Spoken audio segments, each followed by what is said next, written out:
Olá, meus amigos, minhas amigas, muito bom dia. Sou o Dr. Antônio Martins Farias e estou mais uma vez aqui para gravar um vídeo e para lhe agradecer aos 458 inscritos. Estou muito feliz, a meta continua, 1.000 até o final do ano, passar de 1.000 até o final do ano, e também você, dê o like, seu dislike, faça seus comentários, é fundamental para o meu canal crescer. Porque quando você diz que gosta ou diz que não gosta, o YouTube, né, que é o canal, manda para mais pessoas, fora do Brasil, para o mundo inteiro, para despertar interesse de outras pessoas. Então, meu canal está crescendo, por quê? Porque você está dando seu like, está dando seu dislike, tem feito seus comentários.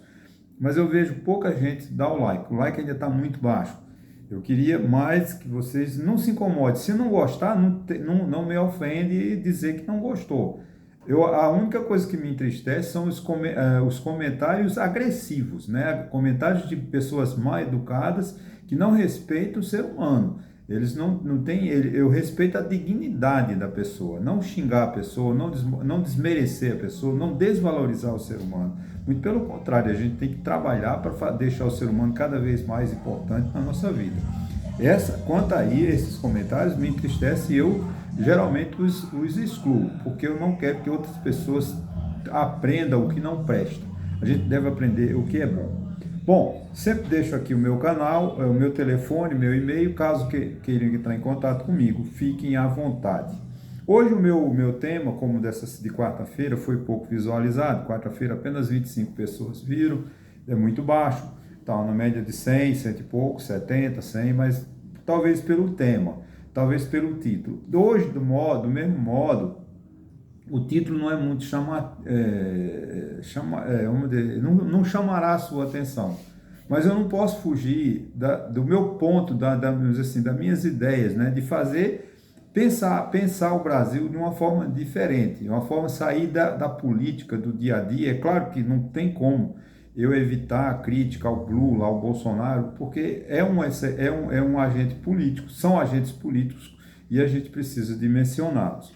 Mas hoje a minha preocupação é o seguinte: o título chama Poder Judiciário é caro com pouco resultado. Foi feito um levantamento do CNJ, que o CNJ é Conselho Nacional de Justiça. Grosso modo, o Conselho Nacional de Justiça tem por finalidade, administrar, né, fiscalizar o Poder Judiciário e ouvir do cidadão as reclamações, as injustiças que o Poder Judiciário comete. São inúmeras comarcas no Brasil, tribunais estaduais, né, tribunais federais, que tudo acabam no CNJ, que é um conselho, né, criado com o objetivo de ouvir a população, além de prestar outros relevantes serviços. Então, o CNJ tem uma importância fundamental no Poder Judiciário. Ele está lá no artigo 102, 101 ou 102 da Constituição. Ele fez um levantamento e apurou que os gastos em 2023 do Poder Judiciário foram os mais altos de uma série da história, né? Uma série histórica que parece que começou em 2009, por aí afora. A despesa dos judiciários superou mais ou menos o dobro da arrecadação. Como sabe, o Poder Judiciário, para você ingressar com ação no Judiciário, você tem que pagar taxas e mais taxas, recursos. O Poder Judiciário arrecada muito dinheiro do cidadão. Evidentemente que tem um pessoal carente, tem a gratuidade da justiça. Ninguém deixará de recorrer à justiça porque não tem condições de pagar as custas. Então quando a pessoa é carente, já na petição inicial, na exordial, o advogado, ou mesmo a pessoa lá no fórum, né, na Defensoria Pública, já diz que é carente e já não tem, o Estado não cobra a taxa. Mas vamos dizer assim, eu não sei juridicamente se a taxa judicial é um tributo, né? Uns dizem que outros dizem que não, então eu prefiro dizer que é um tributo, né? Então a taxa judicial acaba sendo um tributo muito alto para o povo brasileiro. Então ele arrecadou 68,74 bilhões de reais e gastou 132 bilhões e 800 mil reais. Isso é o quanto custa o Poder Judiciário no Brasil. É um absurdo. É muito dinheiro. Tirado do pobre, do carente, do necessitado. Porque quando você gasta muito com o Poder Judiciário, com o Poder Legislativo, com o Poder Executivo, você desvia recursos, né, retira recursos que podiam ser para projetos que melhorassem a condição de vida da população. Mas não, infelizmente. Antônio, você está só criticando o Poder Judiciário? Não, o Poder Legislativo é um dos mais caros do mundo, provavelmente.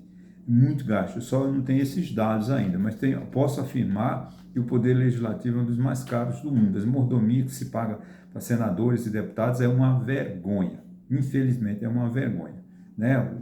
Os auxílios e os auxílios, que são tudo de natureza natureza indenizatória, não são tributados com imposto de renda, então eles recebem milhões de isento de tributo. Então há uma camada de privilegiados no Brasil. Então a gente precisa de urgente uma reforma administrativa, mas não é essa reforma administrativa meia tigela que quer o presidente da Câmara, Arthur Lira. Né? 90%, né? Veja bem, 90% desses 132 bilhões de reais é para pagar folhas de pagamento. Então, naturalmente, é um inchaço de funcionário público no Poder Judiciário. Assim, mas, Antônio, mas tem comarca que não tem funcionário. É verdade. Chega uma comarca como Taquaritinga, comarca como Santa Cruz, tem 1 ou 2 funcionários. Então, o atendimento é carente, é precário na ponta do sistema. E com compensação, no tribunal em Recife, nos tribunais em Brasília, deve estar saindo gente, como diz assim, saindo pela janela, né? Mas essa redistribuição, essa forma, né, da centralização, né, do Poder Judiciário nas capitais, que é um erro desde Portugal, né, desde 1500, né, 530, que essa concentração nas grandes capitais e tendo Brasília e São Paulo como destaque, né? Essa despesa do CNJ, ela é muito alta, ela corresponde, né, o Poder Judiciário no Brasil gasta 1,2% do PIB. O PIB é o Produto Interno Bruto, é tudo aquilo que se produz, né, no país, todos os trabalhadores, indústria, enfim, tudo que se produz. Então imagine, né, o gasto elevado, é uma coisa, ela é vergonhosa. Cabe urgente o próprio Conselho Nacional de Justiça trabalhar para, se não reduzir, pelo menos melhorar a qualidade do serviço prestado. Né? Eu sei, não, a produtividade está em 6, aumentou. Ok, tá bom, a produtividade, eu sei que tem mais decisões, agora com a inteligência artificial pode ser que melhore, mas mesmo assim ainda há uma deficiência nas varas dos estados, como Santa Cruz de Caparibe, Taquaritinga do Norte, Toritama, e a demora do juiz, às vezes a gente reclama que não é culpa do juiz, o juiz está atarefado de processos, que o juiz tem outras atribuições a não ser ouvir as testemunhas, ouvir as partes, ele tem que preencher relatórios para o CNJ, ele tem que administrar a vara, o pessoal, administrar as reclamações, atender advogados. Então, a tarefa de um juiz é muito grande. Por quê? Porque numa cidade que podia ter 2 juízes, tem 1. Né? E tem cidades, né, comarcas, que é um juiz para 3, 4 comarcas. Né? Então, ele atende Taquaritinga, atende Vertente, atende em Santa Cruz. Isso no Brasil inteiro. Realmente há uma deficiência, principalmente no interior dos estados, essa deficiência do Poder Judiciário. Então, corre urgente uma reforma administrativa no Poder Judiciário, tentando reduzir esses gastos, né? Ou então uma melhor distribuição, porque o povo não reclama do pagamento de um juiz, mas quer uma boa prestação. Mas não adianta só crucificar o juiz, né? Crucificar o Poder Judiciário. Tem que fazer uma reforma, ver onde é que as coisas estão erradas. Não é simplesmente sair criticando. Tem que fazer um levantamento, né? O Conselho Nacional de Justiça tem competência para isso, e apontar soluções, né? Soluções democráticas, soluções que realmente amenizem o sofrimento do povo brasileiro. Né? A redução uma redução do custo, né, do Poder Judiciário é fundamental. Vocês desculpem o barulho externo, não tem como evitar. Eu ainda farei um estúdio contra barulho, mas infelizmente o dinheiro não dá e você não se inscreve no meu canal, você não faz comentário, você não me ajuda a ele crescer para ser remunerado, né? Então, desculpa, brincadeira à parte, desculpa aí, né? Bom, gente, hoje o jornal o Globo traz assim uma manchete, né? Assim, sairinhas de presos e criminalização de fake news, partidos de base ajudam a derrotar Lula no Congresso Nacional. Eu não vou fazer crítica ao jornal o Globo, quem sou eu, né? Mas essa derrota das saidinhas, que o Congresso derrubou o veto, o presidente Lula tinha vetado, o Congresso Nacional aprovou uma lei proibindo as saídas de presos, né? Ou dificultando a saída de presos. O Lula vetou e agora o Congresso ontem derrubou, inclusive com voto de deputados aliados ao governo, porque a maioria parlamentar de Lula no Congresso Nacional está péssima. Ele deu ministério a um monte de gente e os deputados, mesmo dos partidos, e mesmo assim os deputados continuam votando contra ele. Eu não estou aqui para defender o presidente Lula, nem para defender ninguém. Eu estou aqui para dizer a vergonha que é a derrubada deste veto. Porque proibir o preso de sair, o preso não é todo preso que tem direito. Eu já falei em vídeos até meu aqui. São aqueles presos que têm bom comportamento, que trabalham, que lutam lá nos presídios para amenizar o tempo de prisão. Então, só tem direito à saída os presos que já estão quase no final vamos dizer assim, do cumprimento da sua pena. E a saída do preso para se encontrar com a família é um dos melhores benefícios que uma pessoa pode receber. O afeto, o carinho, a recepção, a aceitação pela sociedade. Chama-se direitos humanos. Então, essa lei ela é absolutamente inconstitucional. Medíocre o deputado, deputada, senador e senadora que votaram a favor da derrubada do veto. O Brasil não pode trabalhar com essa direita radical de Jair Bolsonaro, liderada por Jair Bolsonaro, tentar destruir o pobre, tentar massacrar o pobre. Porque o pobre, quanto mais pobre, mais ele vai provocar violência para sobreviver. Ninguém nasceu, eu sei que isso é um truísmo, ninguém nasce bandido, é a sociedade que faz. Um Estado que gasta 132 bilhões e 800 com o Poder Judiciário e deixa, por exemplo, no Rio de Janeiro, em São Paulo, quantas pessoas não estão morrendo de fome? Essas pessoas que não têm o que comer, elas vão para a violência, elas já são uma violência, elas já vivem a violência. Então não é justo que a pessoa que é condenada, mas lá dentro tenha a prisão no Brasil, a concepção que o brasileiro tem, esses medíocres parlamentares, esses riquinhos de meia tigela, que enriqueceram com o poder público, como a família Bolsonaro, que viveu a vida inteira, né, usufruindo dos recursos, das benesses da Câmara dos Vereadores, da Câmara Federal, do Senado. Para eles a vida é muito fácil. Agora, para as pessoas que vivem na ponta do sistema, a pobreza, não, eles não têm mordomias. Aí, quando ele comete um delito, quer que ele fique eternamente preso ou morra, como diz o Jair Bolsonaro, bandido bom é bandido morto. Isso é a expressão de Jair Bolsonaro. Eu abro aspas e fecho aspas, né? Para essa expressão, bandido bom é bandido morto. Mas não é. A pessoa é presa, mas ela precisa de respeito. Ela precisa de dignidade. A pessoa condenada e julgada, com trânsito em julgado no Supremo, nos tribunais, quando ela vai à cadeia, o Estado só tira dela o direito de ir e vir. Mas os outros direitos, todos os direitos lá do artigo 6º da Constituição, são os direitos sociais, ela não perde. Não é para tratar as pessoas com essa... Eu sei que a expressão esdrúxula, grosseira, má, dirigida, todo mundo é taxado de bandido. Não é verdade. Tem presos que cometem crimes e que não deviam nem ir para a cadeia, mas infelizmente vão. Como foi aquela moça que, apaixonada ou fingindo-se apaixonada pelo médico em Minas Gerais, começou a perseguir e essa moça está presa. E é negado um habeas corpus. Eu não estou aqui, Antônio, você está dizendo que você está... Não, existe a previsão do stalking, ou seja, da perseguição, né, de pessoas a outras. Tem previsão. Agora, uma pessoa dessa, não é a cadeia que vai curá-la. Porque uma pessoa dessa é uma doente.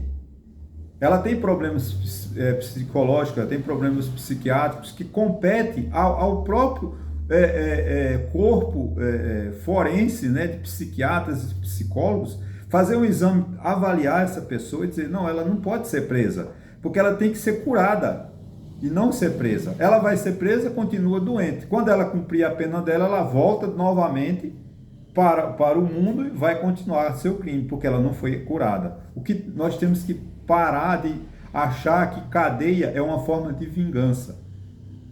Não, cadeia é feita para recuperar. Uma pessoa comete um delito, é condenado, vai para a cadeia e ele tem que se recuperar. Infelizmente, no Brasil, essa palavra é estúpida. Ninguém vai concordar comigo não, porque todo mundo acha que uma pessoa que roubou uma laranja ou furtou uma laranja porque estava com fome, ou levar para casa para alimentar o seu filho, pega 5 anos de cadeia, 2, 3 anos de cadeia, as pessoas acham que ele tem que ficar eternamente. Só porque ele roubou uma laranja ou um celular. Eu sei que tem que cumprir o dever. Eu não estou aqui querendo absolver todos os presos, não. Comete crime, tem que ser julgado, condenado, se assim for, tiver provas. Agora, eu quero que esses presos sejam bem tratados, respeitados em sua dignidade. Então, tirar desses presos o direito de visitar sua família no momento final do seu cumprimento de sua pena é uma das maiores injustiças. Inclusive, isso é inconstitucional. A minha esperança é que no Supremo Tribunal Federal, urgentemente, alguém recorra, uma entidade, uma OAB da vida, recorra ao Supremo Tribunal Federal e essa lei seja considerada inconstitucional, porque ela é inconstitucional. Ela nasceu morta. Eu sei que passou pela Comissão de Justiça, Constituição e Justiça da Câmara e do Senado, mas eles trabalharam de má fé. Deputados e senadores derrubaram esse veto com má fé, por falta de respeito ao cidadão, por falta de respeito ao povo brasileiro. Fica aqui a minha revolta e fica aqui para uma reflexão. O preso é filho de Deus. Ele precisa de ter dignidade e ser respeitado. Essa é a minha revolta. Vamos lá, gente. Mais uma vez aqui. Eu sei que o PT não gosta disso, né? Mas eu vejo aqui no Rio de Janeiro, né, a ministra da Saúde está destituindo alguns membros de diretorias dos hospitais federais, que são uma vergonha, é uma má gestão eternamente, nunca foram bem gerenciados. Eu morei 40 anos no Rio, nunca vi um hospital federal atender bem o público. Cardoso Fontes, Hospital da Lagoa, eu acho que parece que o INCA funciona mais ou menos, que é o Hospital do Câncer. O Hospital dos Servidores parece que também é federal. Sempre foi um antro de corrupção e emprego de políticos. E o PT, né, do Rio devia se preocupar com a eficiência, com a competência, mas não, eles estão preocupados em por que está destruindo diretores deles. Infelizmente, isso é o que acaba com o Brasil. É que os partidos políticos só querem poder para empregar amigos. Eles estão pouco se lixando com a eficiência administrativa. Então, o PT do Rio, que briga pelos cargos públicos nos hospitais federais, deviam brigar pela competência, pela eficiência do serviço de saúde que os hospitais federais se propõem a prestar no Rio de Janeiro. Outra coisa, a direita brasileira que privilegia essa questão dos presos não ter direito, porque ela não gosta de pobre. Porque 69% das pessoas que estão presas no Brasil provavelmente são pobres, entre 23 e 24 anos.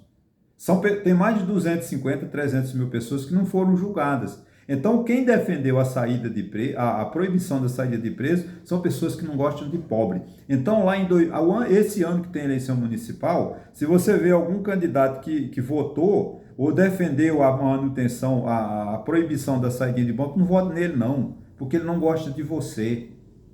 A direita e a esquerda também, que teve deputada da esquerda que votou. Então, atente a esse. Hoje os jornais publicam a lista dos deputados que votou a favor ou votou contra determinado projeto.